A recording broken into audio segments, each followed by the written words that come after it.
Hello and welcome to the Commander's Quarters. I'm your host Mitch, glad to have you here. If this is your first time, let me give you a quick rundown on what we're all about. Here at the Commander's Quarters, we build fun and inexpensive focused commander decks. A focused commander deck is more tuned than a casual deck, but not quite to the level of a competitive or optimized deck. Commander's Quarters decks are built within a $25 budget that's $25 for 100 cards. And prices on this show are powered by our sponsor, TCGPLAYER.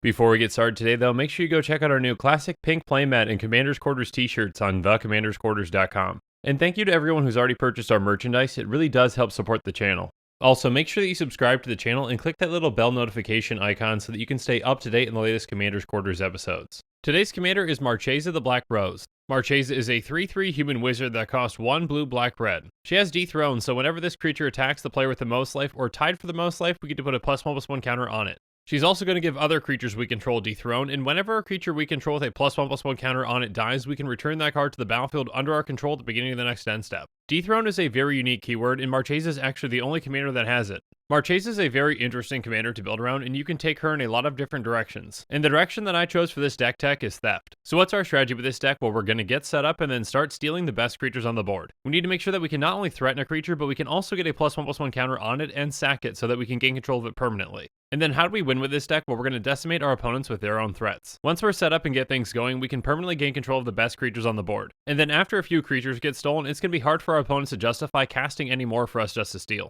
As with all Commander's Quarters decks, I'm going to break this deck down into 10 different tactics that show you how the deck works and how you're going to win with it. So let's go on to our first tactic. Tactic number 1, Rock and Rose. First up, there's Wayfarer's Bauble, which we can pay 2 to tap and sacrifice it to search our library for a basic land and put in play tapped. And then there's Prismatic Lens, which can either tap for our colorless or can filter our mana. Next up is Sphere of the Suns, which enters the battlefield tapped with 3 charge counters on it, and we can tap to remove a charge counter from it to add 1 mana of any color to our mana pool. And then there's Star Compass, which also enters the battlefield tapped, and it can tap for any of our colors depending on our land situation. Next up, we're going to be running Rakdos and Izzet Signet, both of which we can pay 1 into and tap for its guild's colors. And next up, we're going to be running every single locket that we can with Rakdos, Izzet, and Dimir Locket. Each can tap for one of their guild's colors, and we can pay 4 of their guild's colors into them to tap and sacrifice them to draw 2 cards. And finally, we're going to be running Unstable Obelisk, which can tap for colorless, or we can pay 7 and tap it to sacrifice it to destroy target permanent. Grixis has a hard time dealing with enchantments, so it's just nice for one of our mana rocks to have a little extra utility.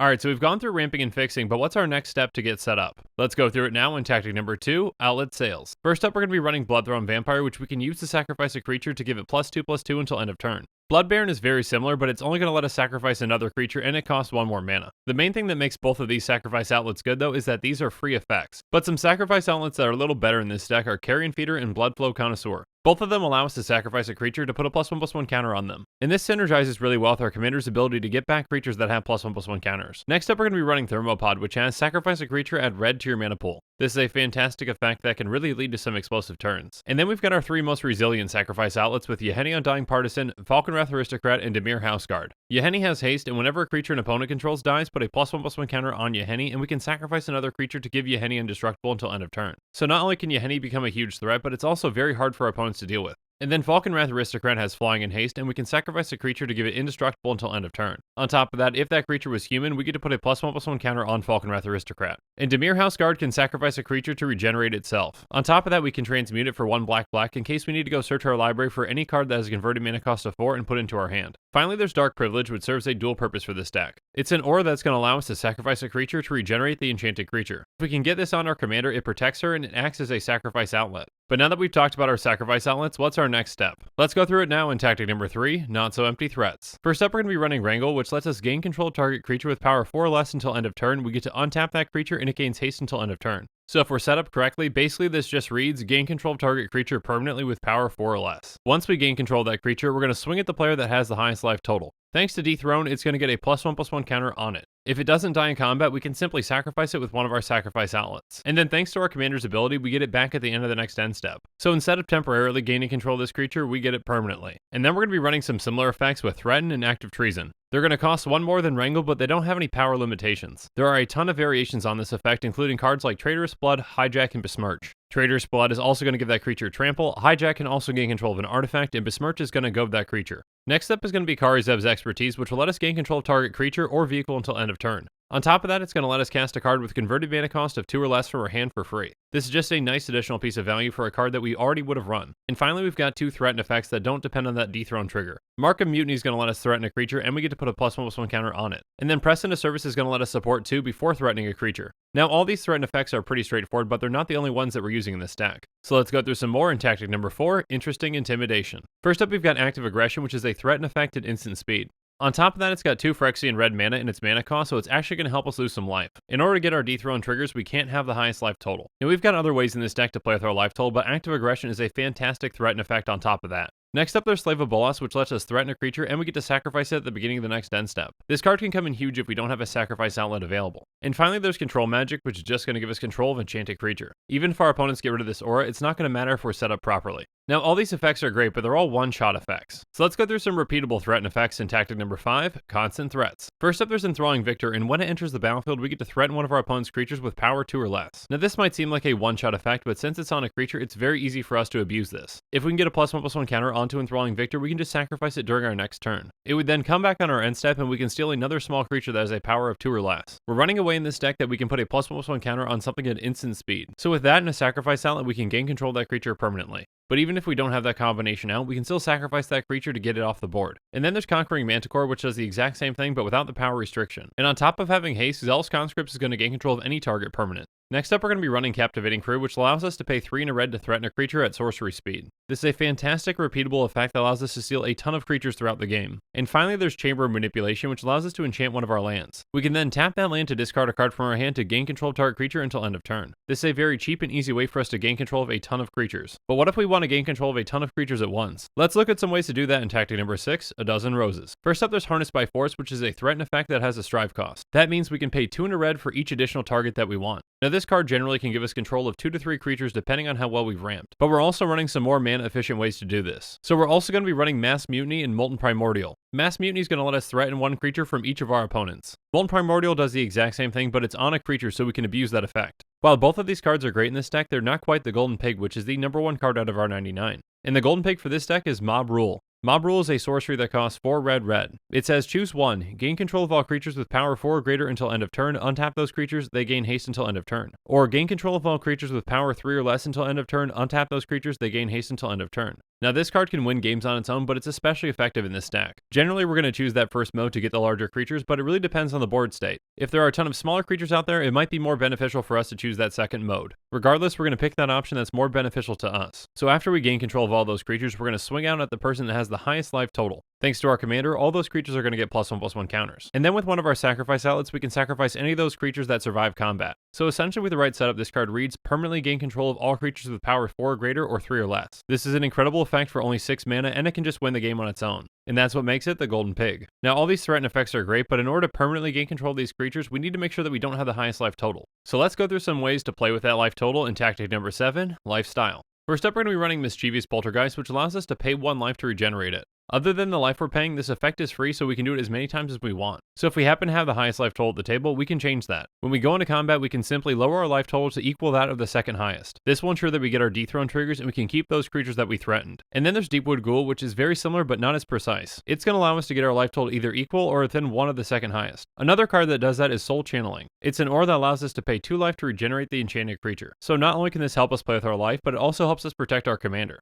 And finally, there's perhaps the best of these effects with Unspeakable Symbol. It allows us to pay 3 life to put a +1/+1 counter on target creature. This card works fantastically because we can do this at instant speed and without any cost except for our life. But we've got even more ways in this deck to help us lose life. Let's go through some of those ways in tactic number 8, a Drawn Out Life. First up, there's Blood Tracker, which allows us to pay a black and 2 life to put a +1/+1 counter on it. And then when it leaves the battlefield, we get to draw for each of those counters. This card really synergizes with this deck in a lot of ways. Our commander can get it back because of those +1/+1 counters. It allows us to pay life to get our life total down. And it's going to draw us a ton of cards whenever it leaves the battlefield. But then we've got some non-repeatable effects that are still good with Sign in Blood and Read the Bones. Both are going to let us draw 2 cards and lose 2 life, but Read the Bones lets us scry 2 first. And then we're going to be running Ambition's Cost and Ancient Craving, both of which do the exact same thing. They let us draw 3 cards and lose 3 life. Again, this is a small price to pay and one that we usually want even for this deck. Next up, there's Moonlight Bargain, which lets us look at the top 5 cards of our library, and then we can put any number of those cards in our hand for 2 life apiece. And then Necrologia is more of an all-in card. We can only cast it during our end step, and as an additional cost to cast it, we have to pay X life, but we can draw X cards. This card provides us with a ton of value. It allows us to lower lower our life total and draw a ton of cards. And then there's Underworld Connections, which is going to enchant one of our lands. That land then is going to have tap, pay 1 life, draw a card. This can provide us a ton of value throughout the game. And finally, we're going to be running Grim Haruspex and Harvester of Souls. Grim Haruspex says whenever another non-token creature you control dies, draw a card. And Harvester of Souls says whenever another non-token creature dies, you may draw a card. With the amount of creatures that we sacrifice in this deck, we're going to be drawing a ton of cards with either of these in play. So we've gone through plenty of ways of making our plan work, but what about disrupting our opponents? Let's go through some cards that can help us now in tactic number 9, not a problem. First up, we're going to be running Negate and Unwind, both of which counter target non-creature spell. And on top of that, Unwind lets us untap up to 3 lands. This deck is very effective at dealing with creatures because of all the threat and effects. But we even have a way of saving us in a pinch from pretty much any threat with Word of Seizing. Word of Seizing has split second, so as long as this spell's on the stack, players can't cast spells or activate abilities that aren't mana abilities. It says untap target permanent and gain control of it until end of turn. It gains haste until end of turn. This card can come out of nowhere and save you in a dire situation. It can definitely be circumstantial though, so you have to make sure that you're saving it for the right situation. Alright, so we've talked about gaining control of a ton of creatures and dealing with our opponent's threats, but how do we finish our opponents off? Let's go through some ways now in tactic number 10, Usurper.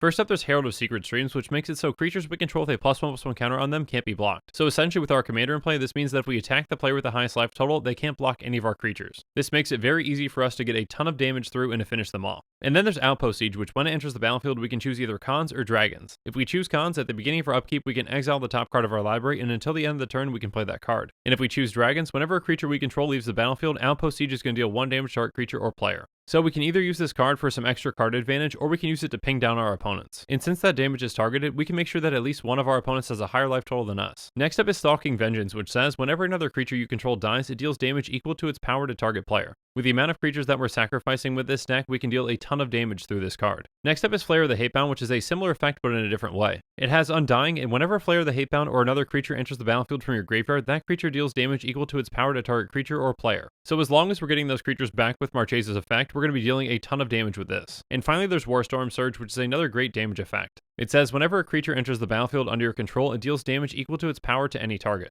Since it says any target, we can even target our own creatures that we're stealing to kill them if we don't have a sacrifice outlet. This is a very flexible card that not only helps us with our game plan, but also helps us win. This is a very resilient deck, and it's a lot of fun if you like killing your opponents with their own creatures. But now that we've gone through the cards that help us win with this deck, let's go through the cards that help make it happen. It's time to go on to the mana base. First up is Evolving Wilds and Terramorphic Expanse, both of which we can tap to sacrifice to search our library for a basic land to put into play tapped. Next up is Rocky Tar Pit, which enters the battlefield tapped, and we can tap to sacrifice it to search our library for either a swamp or a mountain and put it onto the battlefield. And then there's Grixis Panorama, which can either tap for a colorless, or we can pay 1 to tap and sacrifice it to search our library for either an island, swamp, or mountain and put it onto the battlefield tapped. Jund Panorama does the exact same thing, but we can only search for either a swamp or a mountain. Next up is Warp Landscape, which can either tap for a colorless, or we can pay 2 to tap and sacrifice it to search our library for a basic land and put it into play tapped. And then there's Crumbling Necropolis, which enters the battlefield tapped and taps for any of our colors. Next up, we're going to be running Vivid Crag, Vivid Marsh, and Vivid Creek, each of which enter the battlefield tapped with 2 charge counters on them. Each of them taps for one of our colors, or we can tap and remove a charge counter from them to add 1 mana of any color to our mana pool. And then we're going to be running Rakdos Guildgate, Urborg Volcano, Cinder Barrens, Bloodfell Caves, and Akulum Refuge, each of which enter the battlefield tapped and tap for either a black or red mana. On top of that, Bloodfell Caves and Akulum Refuge will gain us 1 life when they come into play.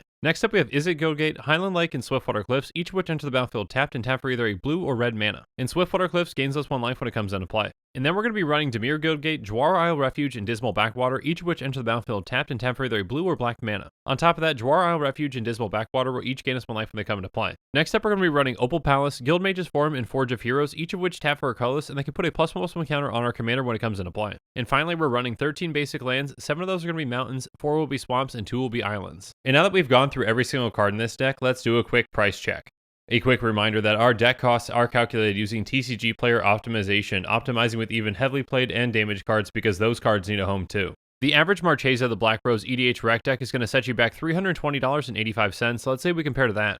Our deck is going to be much more affordable, coming in at $24.93. Again, Commander's Quarters decks are built to be tuned and focused within their budget, but there are always ways that we can improve on them. So let's go through some reasonable upgrades that you can add into the deck, and what I would take out for those cards too. Just a quick disclaimer before we get into this, these reasonable upgrades are going to be completely based off of my own perspective. When you're making choices on how to adjust your deck, you're taking your own playstyle and meta into account. So make sure that you factor that in when it comes to making your own decisions on what to swap in and what to swap out. Now that we're on the same page, let's go through how I personally would upgrade the deck. First up, we're going to be adding in Blatant Thievery, which comes in at $1.80. It's a sorcery that costs 4 blue, blue, blue, and it says for each opponent, gain control of target permanent that player controls. To put Blatant Thievery in, we're going to be taking out Word of Seizing. Blatant Thievery is a card that's pretty much good in any situation. Depending on the board state, it can even win games on its own, whereas Word of Seizing can be a bit too situational. And then let's upgrade the deck by adding in Domineering Will, which comes in at $3.59. It's an instant that costs 3 and a blue, and it says target player gains control of up to 3 target non-attacking creatures until end of turn. Untap those creatures, they block this turn if able. To put Domineering Will in, we're going to be taking out Threaten. Domineering Will can help us deal with 3 threats at the same time, whereas Threaten can only help us deal with 1. And if we happen to have another way to give those creatures +1/+1 counters, we're going to be gaining control of them too. Ironically, Threaten is the least impactful of our Threaten effects, so it's going to get cut.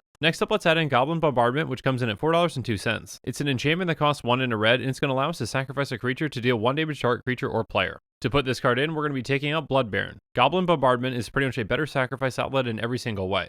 It's an enchantment, so it's harder for our opponents to deal with, and it allows us to deal direct damage to them. So swapping this in is a very easy decision for us. And then there's Swiftfoot Boots, which comes in at $1.76. It's an equipment that costs 2 and it costs 1 to equip, and it says equip creature has hexproof and haste. To put this in, we're going to be taking out Soul Channeling. Although Soul Channeling allows us to play with our life total, Swiftfoot Boots is just much more dependable. With an aura, you can easily get 2 for 1, but Swiftfoot Boots is an equipment, so we don't have that problem. Next up, let's upgrade this deck with River Kelpie, which comes in at $6.76. It's a 3/3 beast that costs 3 blue, and it says whenever it or another permanent is put into play from a graveyard, draw a card. Whenever a spell is played from a graveyard, draw a card, and it has Persist. So to put this card in, we're going to be taking out Necrologia. Thanks to our Commander's effect, River Kelpie can just provide us with a lot more value. And this value is going to be consistent throughout the game, whereas Necrologia is a one-shot effect that we can't take advantage of right away. Since we can only cast it during our end step, it can really hurt us in certain situations. And finally, we're going to be adding in Drana Liberator of Malakir, which comes in at $4.40. It's a 2/3 vampire ally that costs 1 black.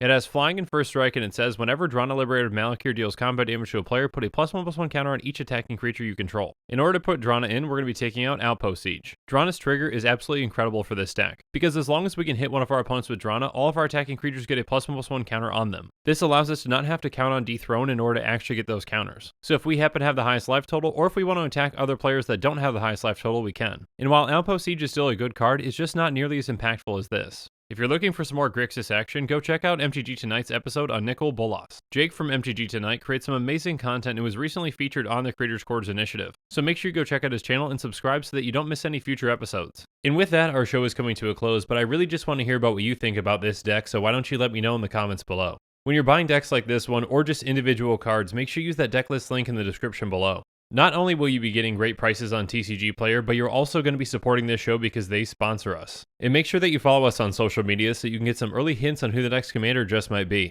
Links to our social media accounts can be found in the description. Also in the description below is a link to the Commander's Quarters Patreon page, and I just want to say a quick thank you to the patrons who have subscribed so far. There are many benefits to being a patron for the Commander's Quarters, including being able to vote on future commanders for deck techs. There's even a general level tier where you get your own personalized deck tech dedicated to you. I truly couldn't do this without all of your support, so from the bottom of my heart, thank you. If you haven't already, make sure that you like and subscribe to the channel, and then check out some of our playlists on budget commander decks, commander excluded decks, and break the bank episodes. And with that, I'm out of here. Thanks again, and have a good one.